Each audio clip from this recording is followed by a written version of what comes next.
Immaginiamo di avere una grande passione per il mare. In particolare ci entusiasma l'idea di andare ad esplorare il fondo del mare, il fondo dell'oceano, 20, 30, 40 chilometri o forse più nelle profondità dell'oceano. E questa idea ci entusiasma perché vogliamo sperimentare e vogliamo esplorare quel tipo di estrema separazione, estrema frammentazione, estrema densità, dove il corpo diventa pesantissimo, è molto difficile respirare, i movimenti sono molto limitati, la visione è molto oscura e siamo lì, nel fondo dell'oceano, immersi in quella realtà di separazione quasi assoluta. E da quel tipo di separazione accettiamo la sfida di creare qualcosa che in quel fondo, in quella latitudine, in quella frequenza non è ancora mai arrivata. Questo è l'entusiasmo dell'anima quando sceglie di tuffarsi ed entrare nel sistema operativo pianeta Terra. L'anima anche sa che ci sono altre anime che hanno accettato questa sfida e anch'esse stanno nel fondo dell'oceano, ma che, dovuto alle estreme condizioni dell'ambiente in quel fondale, hanno perso completamente coscienza del sé e fanno molta fatica, o diciamo quasi non riescono più a tornare in superficie. E quindi l'anima sceglie di inoltrarsi nelle tenebre dei bassi fondi dell'oceano anche per portare supporto a queste anime, così che tutti insieme si possa risalire verso la luce del sole.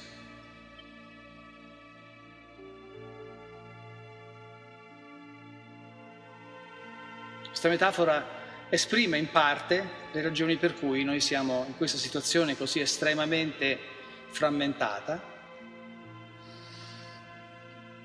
E al momento in cui ci tuffiamo sappiamo che dobbiamo indossare uno scafandro, sarebbe il nostro costume che abbiamo in questo momento, il nostro corpo, uno scafandro che dal punto di vista dell'anima è pesantissimo e limitante e rende, diciamo, il movimento, non impossibile, ma molto molto difficile. E sappiamo che entriamo in una situazione in cui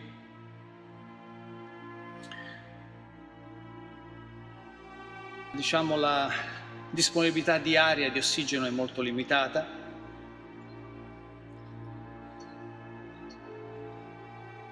La visibilità è molto limitata e c'è una forte depressione, non solo in termini pratici ma anche proprio a livello psicologico, perché c'è quasi il buio assoluto e non sappiamo neanche che tipo di creature incontriamo in quell'ambiente, forse mai esplorato dall'anima prima.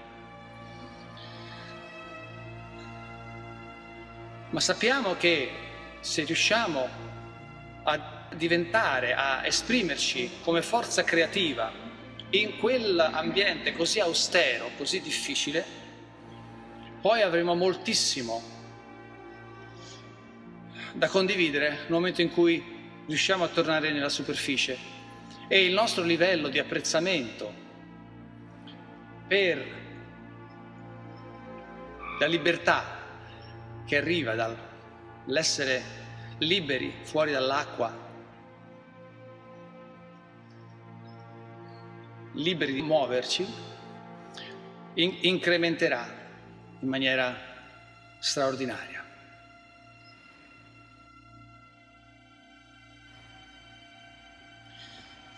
Quello che succede spesso, come ho accennato prima, è che nel momento in cui noi entriamo nel fondo dell'oceano, la situazione è così intensa che ci scordiamo che siamo semplicemente dei temporanei visitatori e cominciamo a credere che questa è la nostra esistenza, non c'è altro, esiste solo questa e poi la morte. Questa è un po' la condizione in cui sta in questo momento il collettivo umano. Ed è stata in questa condizione adesso da molto tempo. E in questo momento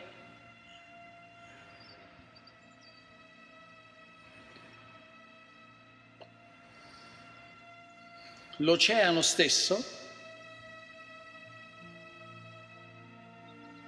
ci sta dicendo, sta operando per farci tornare in superficie.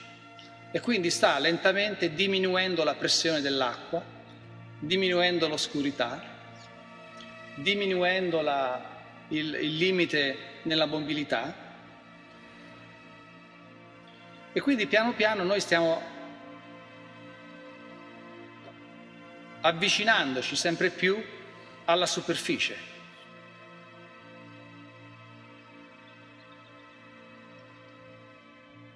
E in questo viaggio di ritorno sentiamo paura, perché ci siamo scordati chi siamo e malgrado siamo in situazioni estremamente severe, lì giù nel fondo dell'oceano, questa severità, queste restrizioni comunque hanno rappresentato la nostra casa. Ci sentiamo a casa, perché non pensiamo che esista nient'altro. E quindi, man mano che ci decompressiamo e andiamo verso la superficie, sentiamo paura, al punto che alcuni di noi cercano paradossalmente di far di tutto per rimanere nel fondo. Fanno di tutto per rimanere loro nel fondo e far rimanere nel fondo tutti gli altri, perché pensano che andare verso l'alto è una pazzia, è un'illusione. Pensano che andare verso l'alto è un complotto.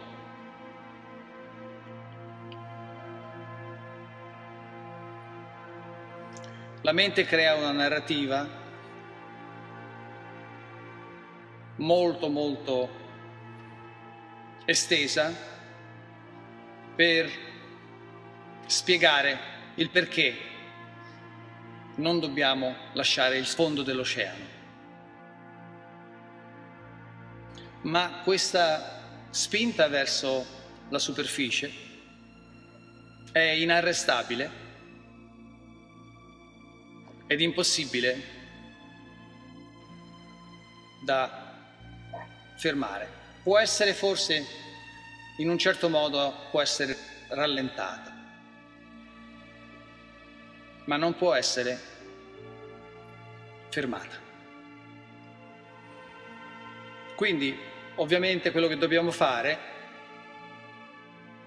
è collegarci con l'attimo fuggente in modo da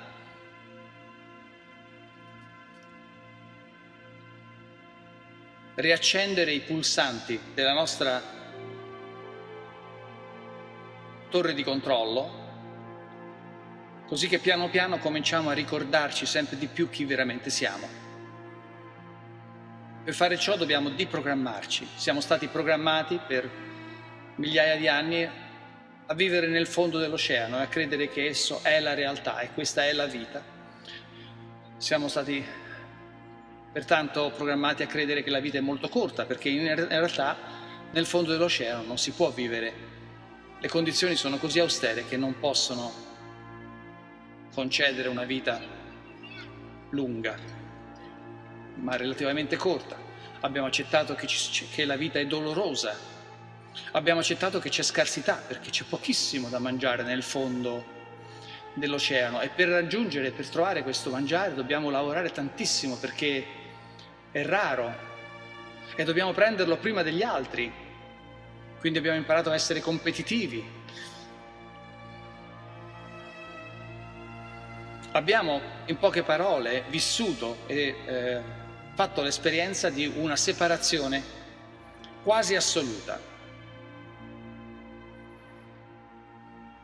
Chiaramente qualunque tipo di separazione è illusoria, perché esiste solo l'unione, non esiste la separazione.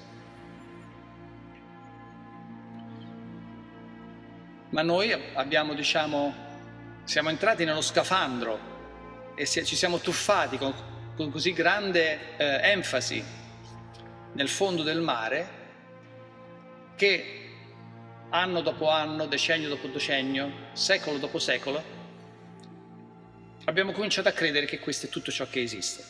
E adesso, come ripeto, stiamo per tornare a galla, tornare verso il sole, verso la luce.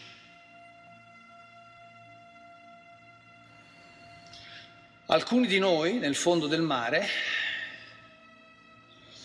non hanno completamente scordato la loro identità.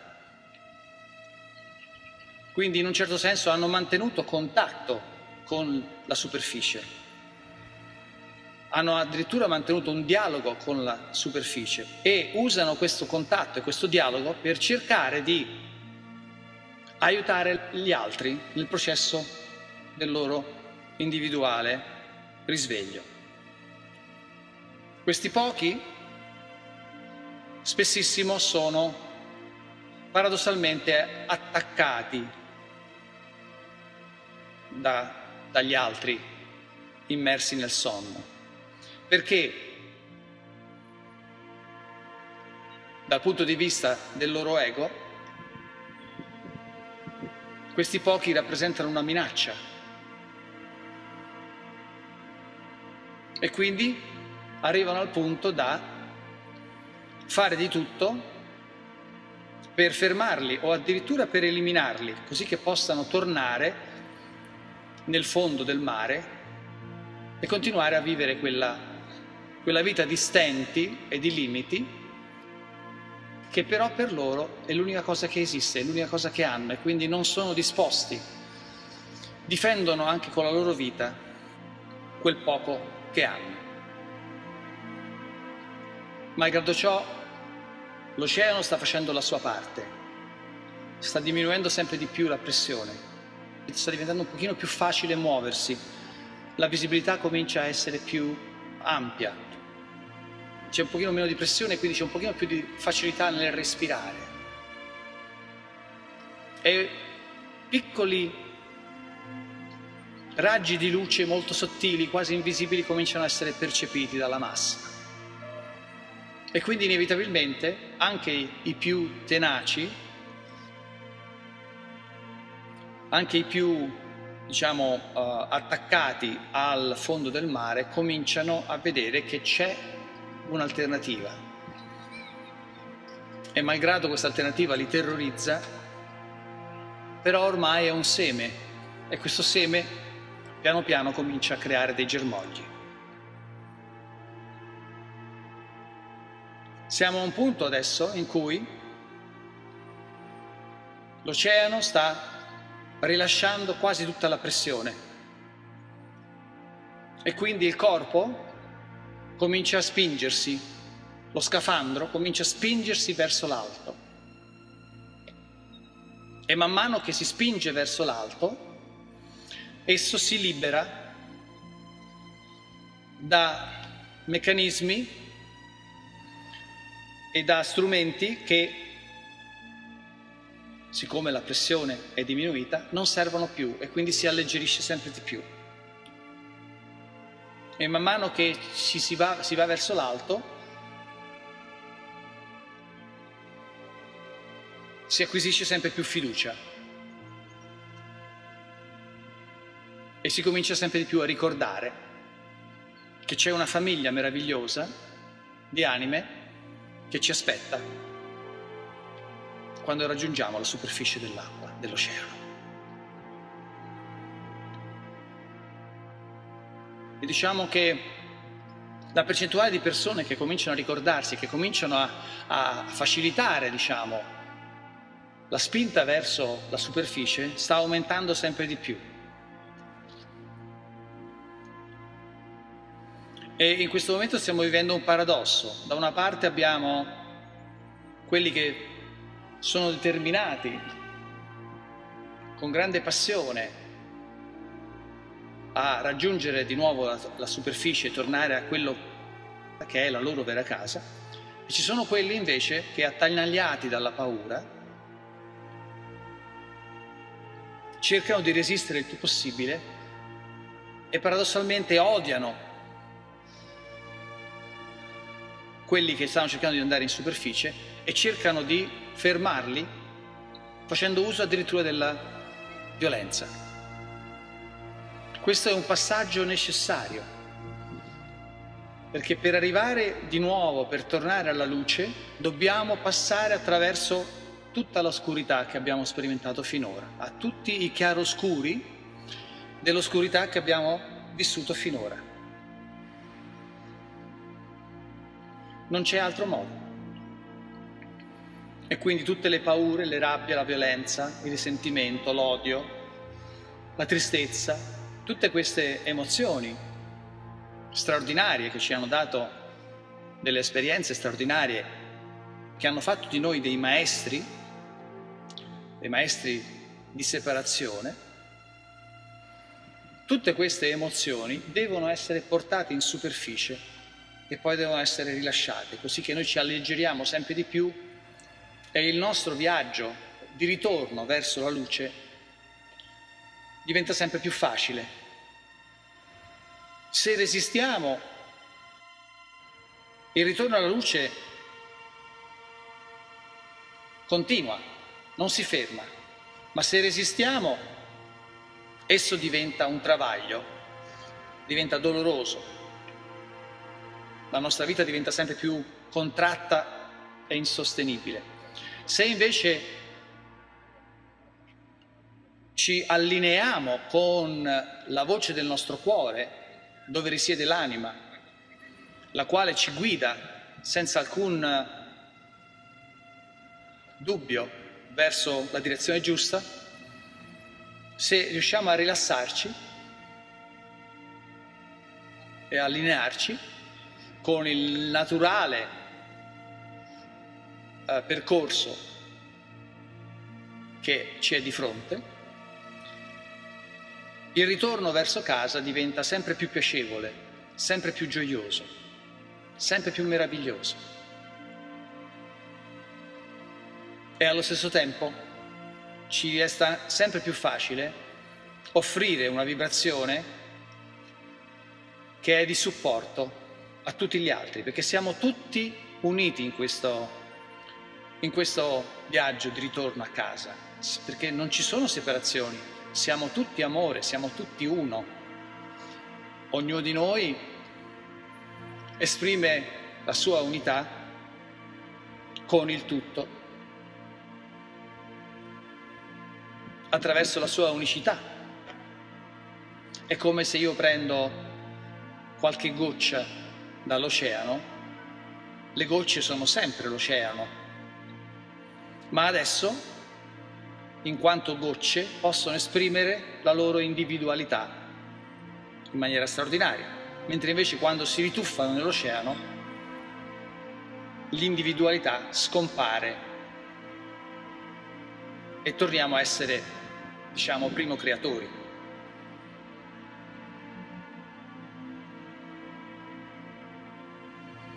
Quindi non ci sono errori, non si può fare niente di sbagliato, ma comunque attraverso il libero arbitrio possiamo scegliere la qualità del nostro ritorno a casa, una qualità che può andare da sofferenze molto intense ad un viaggio di ritorno orgasmico.